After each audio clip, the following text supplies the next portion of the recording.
दोस्तों आज हम आपसे इंडियन पावर सेक्टर की डायनामिक्स और इंडियन गवर्नमेंट की रिन्यूएबल एनर्जी पर जो फोकस है उसके बारे में, और रिन्यूएबल एनर्जी में जो कंपनियां ऑपरेट कर रही हैं उसमें क्या अपॉर्चुनिटी हो सकती है, उनके कैसे कैपेक्स हैं आने वाले दिनों में, इन सारी चीज़ों पर डिस्कस करेंगे और अपॉर्चुनिटी ढूंढने की कोशिश करेंगे, उनके वैल्यूएशंस की तरफ भी थोड़ा देखेंगे। आज के इस वीडियो में हम इन तमाम चीज़ पर आपसे बात करने वाले हैं। दोस्तों मैं हूं संतोष सिंह और आप देख रहे हैं इक्विटी फंडा।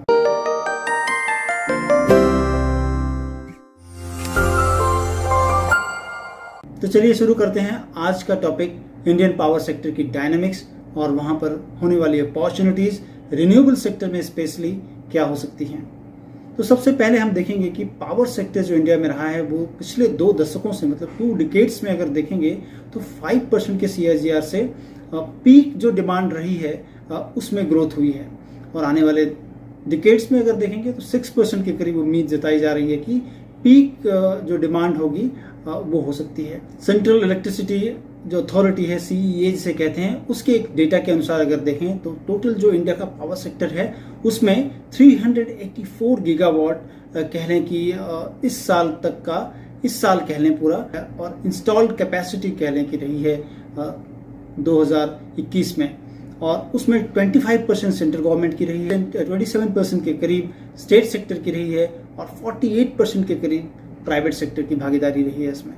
टोटल जो पावर सेक्टर है अगर उसी रिपोर्ट के अनुसार देखें तो वहां पर 61% के करीब थर्मल है। थर्मल का मतलब है कि कोल, मेनली कोल और लिग्नाइट से पैदा होने वाली ऊर्जा है, जहां पर कि कार्बन एमिशन बहुत ज्यादा होता है। हाइड्रो की बात कर लें तो 12% के करीब का योगदान रहा है हाइड्रो का, और न्यूक्लियर पावर बहुत ही मीगर है 1.8%, और वहीं पर RES जो रिन्यूएबल रिसोर्स से आती हुई एनर्जी है वहां पर 25% के करीब योगदान रहा है। एक टाइम था कि इंडिया एक पावर डेफिसिट कंट्री हुआ करता था, लेकिन डायनामिक्स काफी चेंज हो गई है पिछले दशक में। अगर कह लें कि जहां पर कि 10% का डेफिसिट था 2009-10 में, वो केवल घटकर 0.3% के करीब डेफिसिट 2021-22 में देखा जा रहा है।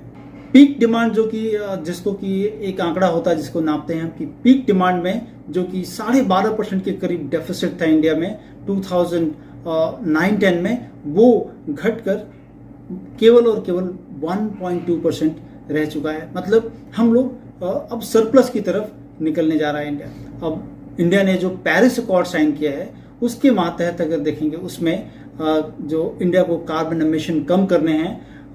2005 के लेवल में, तो 33 से 35% के करीब 2030 तक इंडिया ने करना है 33 से 35% डाउन कर। अर्न्स्ट एंड यंग की एक रिपोर्ट के अनुसार इंडिया का जो रिन्यूएबल इंस्टॉल्ड जो कि एनर्जी इंस्टॉलमेंट मार्केट है वो काफी अट्रैक्टिव है, और पूरी दुनिया में 3rd नंबर पे है US और चाइना के बाद। एनर्जी मार्केट हमने टोटल देख लिया कि कैसा था। अब हम देखेंगे कि रिन्यूएबल मार्केट जो कि एक सनराइज इंडस्ट्री की तरह है इंडिया में, और वो मार्केट किस तरह से ग्रो कर रहा है। तो CAGR अगर ग्रोथ देखेंगे तो इसमें 2016 से लेकर 2020 तक का 17% के आसपास का रहा है। तो एक काफी इंप्रेसिव ग्रोथ प्रीवियस कह लें कि 4 सालों में रिन्यूएबल सेक्टर में देखने को मिला है। करंट जो कैपेसिटी है टोटल रिन्यूएबल सेगमेंट में, तो वहां पर 94.43 गीगावाट की है इंडिया में। फ्यूचर कैपेसिटी एडिशन की अगर बात की जाए तो इंडिया का जो एम्बिशियस टारगेट है गवर्नमेंट ऑफ इंडिया का कि 225 गीगावाट इंस्टॉल्ड रिन्यूएबल कैपेसिटी होगी 2022 तक, नेक्स्ट ईयर, मतलब जो कि CAGR कह लें कि यहाँ से 139% का एक इंप्रेसिव ग्रोथ होगा, और 450 गीगावाट होगा कैपेसिटी बाय 2030। तो वहाँ पर 48% का CAGR के साथ ग्रो करेगा ये सेक्टर। तो एक काफ़ी जो है एक्सपोनेंशियल ग्रोथ इस सेक्टर में देखने को मिल सकता है। तो इंडिया का जो एम्बिशियस टारगेट 225 गीगावाट का है 2022 तक, लेकिन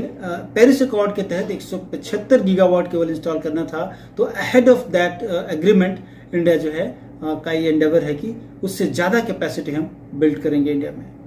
इंडिया के लिस्टेड स्पेस में जो कंपनियां अभी ऑपरेट कर रही हैं रिन्यूएबल एनर्जी सेगमेंट में, उसमें मेनली हम अगर देखेंगे तो 3 कंपनियां हैं, अडानी ग्रीन और JSW energy, Tata power.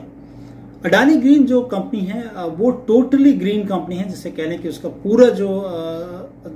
Capacity है फुली ग्रीन है, मतलब सोलर विंड से है या मिक्स हाइब्रिड कह ले हैं। और करंट कैपेसिटी अडानी ग्रीन की 3.5 गीगावाट है। Total 19 gigawatt in different stages है इस साल में। और 2025 में कंपनी बोल रही है कि 25 गीगावाट कंपनी के इंस्टॉल कैपेसिटी हो जाएगी। और कंपनी एनविजन कर रही है कि कंपनी जो है 2025 तक दुनिया की सबसे बड़ी सोलर कंपनी होगी और रिन्यूएबल एनर्जी 2030 तक सबसे बड़ी कंपनी होने की ख्वाहिश है अडानी ग्रीन की। JSW एनर्जी दूसरी कंपनी है जिसमें कि एक मिक्स सेट ऑफ कह लें कि इनकी कैपेसिटीज हैं, जिसमें कि थर्मल, हाइड्रो और फ्यूचर में ग्रीन की बात कर रहे हैं। अभी तक इनमें ग्रीन का कुछ पोर्शन नहीं है, लेकिन हेंसफोर्थ अब कंपनी केवल और केवल ग्रीन में कैपेसिटी जो एडिशन करेगी, न कि थर्मल में, और कार्बन एमिशन काफ़ी कम करने की बात कर रही हैं। तो अभी करंट जो कैपेसिटी है इनकी 4.6 गीगावाट की है, जिसमें 3.2 थर्मल की हैं और 1.4 गीगावाट कंपनी के पास हाइड्रो से आ रहा है। और 10 गीगावाट कंपनी जो है एनविसाज कर रही है कि 2025 तक कंपनी जो है यहाँ से मोर देन 2 टाइम्स 2025 मतलब 4 साल के अंदर, जिसमें कि 3.2 गीगावाट थर्मल प्लांट होगा, 1.6 थोड़ा सा एडिशन हो रहा है यहाँ पर हाइड्रो पावर प्लांट में, और 5.2 विंड और सोलर एनर्जी के थ्रू कंपनी एक्सपैंड करेगी। 2030 तक जो कंपनी का कह लें कि एनविजन है कि वहाँ पर 20 गीगावाट कंपनी बनाएगी, और 3.2 गीगावाट थर्मल से, 1.6 हाइड्रो से और 15.2 गीगावाट सोलर और विंड एनर्जी से कंपनी करेगी। तो एक बड़ा एक्सपेंशन इस दिशा में कंपनी करने की बात कर रही है। टाटा पावर दूसरी एक कंपनी है जहां पर कि हम देख रहे हैं कि उसमें भी एक मिक्स सेट ऑफ कह लें कि कैपेसिटीज हैं इनकी, और जिसमें कि करंट कैपेसिटी की बात कर लें तो इन तीनों कंपनियों से बड़ी कंपनी करंट कैपेसिटी के मॉड्यूल में देखा जाए तो है 12.8 गीगावाट करंट कैपेसिटी है कंपनी की, जिसमें कि थर्मल एक मेजर पोर्शन है, 8.8 गीगावाट थर्मल का है, 0.88 गीगावाट कह लें हाइड्रो है जो कि बहुत ही मिनिमल है, 1.8 गीगावाट सोलर का है और 0.93 गीगावाट विंड एनर्जी से कंपनी कर रही है। और वेस्ट से भी जो एनर्जी बनाती है कंपनी, उसमें 0.37 गीगावाट इनका वेस्ट से आ रहा है। कहने कि इन तीनों कंपनियों के अंदर टाटा पावर एक इकलौता एक ऐसी कंपनी है जो कि वैल्यू एडिशन की तरफ ज़्यादा ध्यान दे रही है कंपनी, मतलब एंड यूजर की तरफ काम कर रहे हैं। और इस पूरे चेन में जो कि जैसे कि हम पावर सेक्टर में कहते हैं कि जनरेशन, ट्रांसमिशन एंड डिस्ट्रीब्यूशन, तो डिस्ट्रीब्यूशन का जो लास्ट लेग होता है वो चूंकि डिस्ट्रीब्यूशन जो काफ़ी प्रॉफिटेबल होता है, क्योंकि आप लास्ट लेग में होते हो, लास्ट माइल डिलीवरी कर रहे होते हैं लोगों के पास, कस्टमर के पास, तो वहाँ पर वैल्यू एडिशंस ज़्यादा होते हैं। और इस कंपनी का भी फोकस, चूँकि ये जो कंपनी है काफ़ी डाइवर्सिफाइड कंपनी है, कह लें कि इसमें रिन्यूएबल सेगमेंट का है जनरेशन, और दूसरे साथ ट्रांसमिशन भी है, डिस्ट्रीब्यूशन भी है, मतलब ये दोनों काम कर रहे हैं, ट्रांसमिट भी कर रहे हैं, जनरेट भी कर रहे हैं, ट्रांसमिट भी कर रहे हैं, और डिस्ट्रीब्यूशन सेगमेंट में भी हैं। डिस्ट्रीब्यूशन में दिल्ली, मुंबई इनके पास है, और मैन्युफैक्चरिंग में है। उसके बाद यूटिलिटी में सोलर पैनल यूटिलिटी, और कह लें कि IPC EPC जो सेगमेंट होता है, EPC सेगमेंट में भी कंपनी काम कर रही है। और दूसरी चीज़ है इसमें कि कंपनी EV जो चार्जिंग स्टेशन बनाने की बात कर रही है, जहाँ पर कि जो कि आने वाले दिनों में इलेक्ट्रिक व्हीकल्स जो है एक हैपनिंग चीज़ है, एक एक्साइटिंग चीज़ लोगों को लग रही है, और उसमें कंपनी जो कि चार्जिंग स्टेशन बनाएगी। कंपनी सोलर पंप के लिए काम कर रही है, माइक्रो ग्रिड्स के लिए काम कर रही है, utility scale solar EPC contract में काम कर रही है कंपनी, और सोलर मॉड्यूल एंड सेल्स के ऊपर भी काम कर रही है, और सोलर RO सिस्टम कर रही है, और होम ऑटोमेशन सॉल्यूशंस भी कंपनी देने की बात कर रही है, और सोलर रूफटॉप की भी कंपनी का काम कर रही है। तो ये काफ़ी डाइवर्सिफाइड पोर्टफोलियो है कंपनी का, और कंपनी लास्ट माइल डिलीवरी में ज़्यादा जो बिलीव कर रही है, और वहाँ पर वैल्यू एडिशंस की बात कर रहे हैं ये, तो ये एक इंटरेस्टिंग पे गोइंग फॉरवर्ड हो सकता है। पूरे सेक्टर में जैसा कि हमने कहा कि इंडिया का काफ़ी एम्बिशियस प्लान है, जिसमें कि 450 गीगावाट 2025 तक का एक लक्ष्य है गवर्नमेंट का। और उस लक्ष्य में इस पूरे सेक्टर में जो डिसरप्टर का काम कर सकती है वो रिलायंस इंडस्ट्री हो सकती है, क्योंकि हाल फिलहाल में ही AGM में मुकेश अंबानी ने कहा कि रिलायंस 75,000 करोड़ इन्वेस्ट करेगी ओवर द ईयर्स, जिसमें कि जो कि इनिशियल फंडिंग होगी रिलायंस एनर्जी में बिजनेस ओवर 3 ईयर्स, 3 साल में कंपनी इन्वेस्ट करेगी। 5,000 एकड़ लैंड जामनगर के पास कंपनी जो प्लान कर रही है, जहां पर कि गीगा कॉम्प्लेक्स बनेंगे और 100 गीगावाट, मतलब हम कह लें कि जो JSW एनर्जी 20 गीगावाट 2030 तक देख रही है, अडानी ग्रीन 2025 तक 25 गीगावाट देख रहे हैं। तो उन कंपनियों से मोर देन कह लें कि अडानी ग्रीन से 4 टाइम्स और JSW एनर्जी से मोर देन 4 टाइम्स के करीब कंपनी प्लान कर रही है कि 2030 तक 100 गीगावाट कंपनी जो है सोलर प्लान बनाएगी। तो ये एक बड़ा फॉरे इन्वेस्टमेंट हो रहा है, डिस्रप्टर के रूप में भी काम कर सकती है कंपनी। लेकिन चूंकि एनर्जी मार्केट इतना बड़ा होने वाला है और खासकर रिन्यूएबल एनर्जी का मार्केट बहुत बड़ा मार्केट हो जाएगा, उसके लिहाज से ये कंपनी भी अपने आप को एक फॉसिल फ्यूल के रूप में जानी जाने वाली कंपनी अब जो है रिन्यूएबल एनर्जी की तरफ शिफ्ट हो रही है। तो एक बहुत बड़ी चीज़ है कि कंपनी जो कि जहाँ पर कि कार्बन एमिशन ज़्यादा होते हैं फॉसिल फ्यूल में, अब उस कार्बन एमिशन को कम करने के लिए, या कह लें कि दुनिया में जो क्लाइमेट चेंज हो रहा है जिसके मेन कारण बताए जाते हैं कि कार्बन एमिशन है, और उस कार्बन एमिशन को कम करने के लिए इस कंपनी ने भी एक एंडेवर लिया है। कह लें कि सोशल के लिए, सोशल कॉज है एक तरह से, कंपनी जैसा बताती है अपने एजीएम में कि एक सोशल कॉज भी है जो कि हमको कार्बन एमिशन कम करना है, उसमें ये कंपनी फॉरे कर रही है और एक बड़ा डिस्रप्टर हो सकती है। चलिए हम वैल्यूएशन की तरफ देखेंगे कि किस तरह से ये कंपनियां एक दूसरे से कंपेयर करती हैं। तो की फाइनेंशियल्स में अगर हम देखेंगे तो हमने ये जो करंट स्लाइड है इसमें रिलायंस नहीं लिया, क्योंकि रिलायंस के अभी एनर्जी सेगमेंट में कह लें कि या रिन्यूएबल एनर्जी सेगमेंट में कोई भी योगदान नहीं है। फ्यूचर डिस्रप्टर के रूप में हम केवल उसको देख सकते हैं, फ्यूचर जो है जो भी कैपेसिटी इंस्टॉल होगी उसके रूप में देखेंगे। तो सबसे बड़ी कंपनी इस क्षेत्र में, रिन्यूएबल क्षेत्र में, अडानी ग्रीन है, क्योंकि एक बहुत बड़ा इन्वेस्टमेंट का प्लान है जो कि 25 गीगावाट, जो कि इंडिया की सबसे बड़ी कंपनी, और कंपनी अपने को एनविजन कर रही है कि दुनिया की सबसे बड़ी कंपनी बाई 2030 रिन्यूएबल सेगमेंट में होगी। मार्केट कैप 1,58,000 करोड़ के करीब है, लेकिन अगर कमाई देखें तो अभी कमाई कुछ नहीं है। 210 करोड़ रुपए केवल कंपनी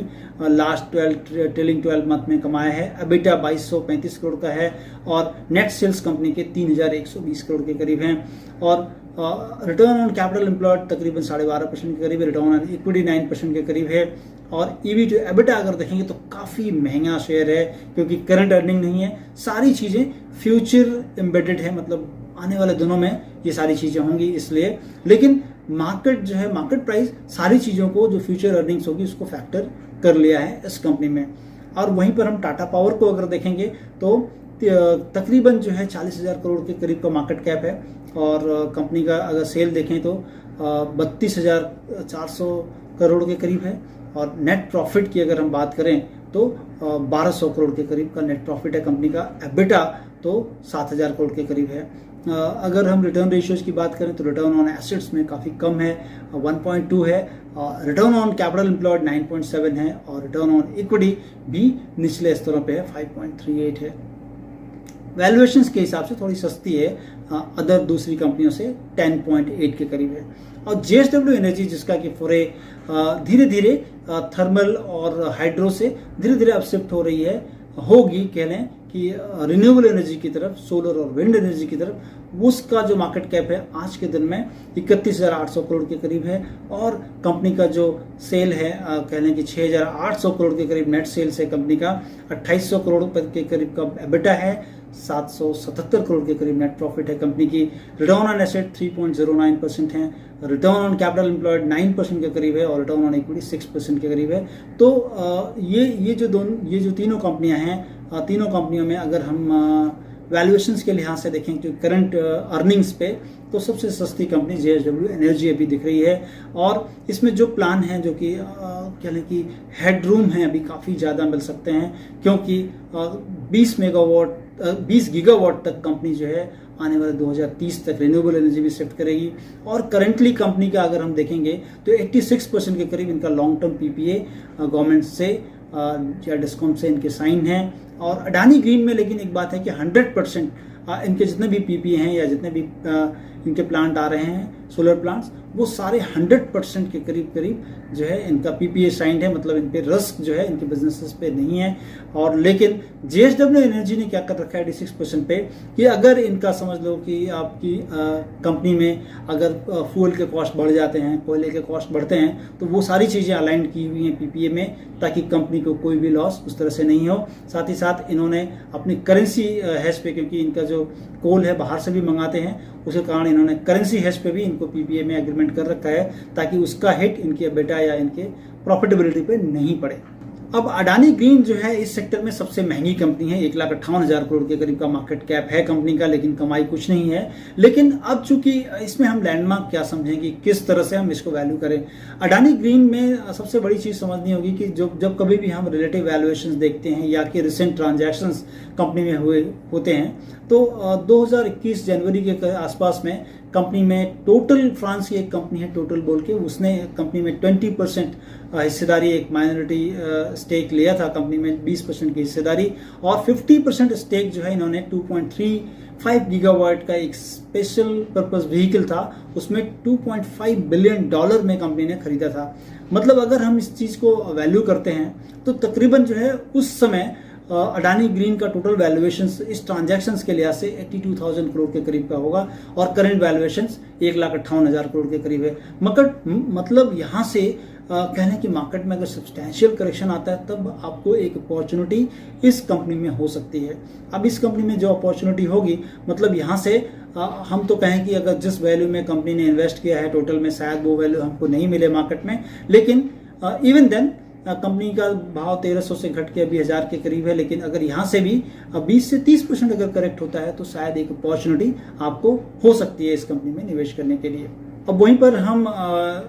रिलायंस की बात करें तो रिलायंस में जो उसका प्लान है 2030 तक का, तो 2030 तक का चूंकि 2025 तक का प्लान है अडानी ग्रीन का 25 गीगावाट, और उसमें कंपनी को वैल्यूएशन 1.5 लाख करोड़ के करीब मिलता है। तो हम इसी को रेप्लिकेट करें अगर रिलायंस के को, तो रिलायंस को उसका वैल्यूएशन तकरीबन 6 लाख करोड़ केवल और केवल रिन्यूएबल एनर्जी से मिलना चाहिए, जो कि अभी मार्केट उसको फैक्टर नहीं कर रहा है। लेकिन 75,000 करोड़ किस तरह से आएंगे, किस तरह से कंपनी लगाएगी और प्लान किस तरह से इम्प्लीमेंट होंगे, उन सारी चीज़ों पर ये चीज़ें डिपेंड। दोस्तों, ये वीडियो आपको कैसा लगा आप कमेंट करके ज़रूर बताएं, और अगर आपको अच्छा लगा हो तो ये वीडियो अपने दोस्तों के साथ ज़रूर शेयर करें। और अगर आपने मेरे चैनल को अभी तक सब्सक्राइब नहीं किया है दोस्तों, तो आप मेरे एंडेवर को सपोर्ट करने के लिए मेरे चैनल को सब्सक्राइब करें। Thank you.